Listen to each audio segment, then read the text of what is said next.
This is a Pint-Size Media podcast production. Hi, I'm Lauren Edmonds, and this is the Lauren Edmonds Podcast. I'm talking all things education and parenting for children in the primary school years, but specifically for remedial and special needs children.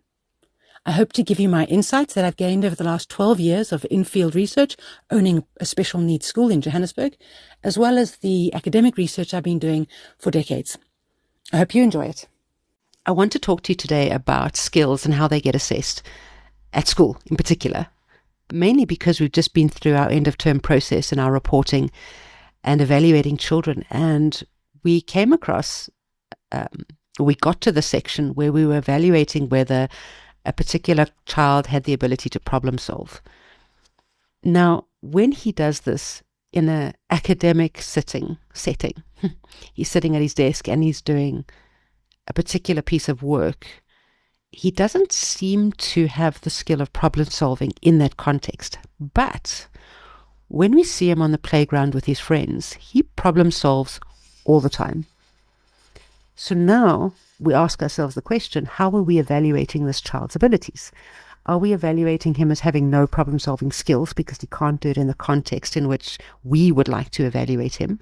Or are we giving him the benefit of having these problem-solving skills because we see it outside of that context? We see it in a different context other than this academic one.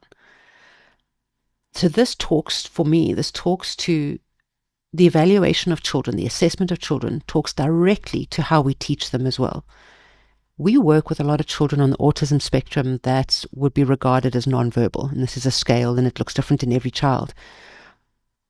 But therein lies the cue or the key to assessment, that if I feel like this child can't talk when I'm asking him to read a comprehension and I'm evaluating his speaking skills based on that, I might evaluate him as a 1 having no speaking ability. Yet on the playground, when a child is trying to take one of his games away, and he looks up and he says, "Be kind." No.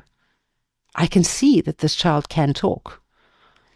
So how do we evaluate a child's ability? And if I look at it from a parenting point of view, that child can be easily evaluated as having some form of spoken language. But if he's not producing any of that language in a classroom environment, the teacher would evaluate that child as having no forms of spoken language. What then is the truth? And ultimately, the answer comes down to, does the child have the skill? And if they're not showing that skill in a certain context, what is the problem or the challenge in that context or that environment? So as a school then, my role is to adjust the environment so that the child has access to spoken language in more than just one context. And then in having access to spoken language, how can we then develop more and more spoken language? So assessment is not or cannot be limited to a standard assessment in a very particular way, but rather it should be seen as, where in this child's life does he demonstrate the skill? Can we say that he has that skill? And then what do we do with that? How do we extrapolate that skill out of one context and generalize it into others?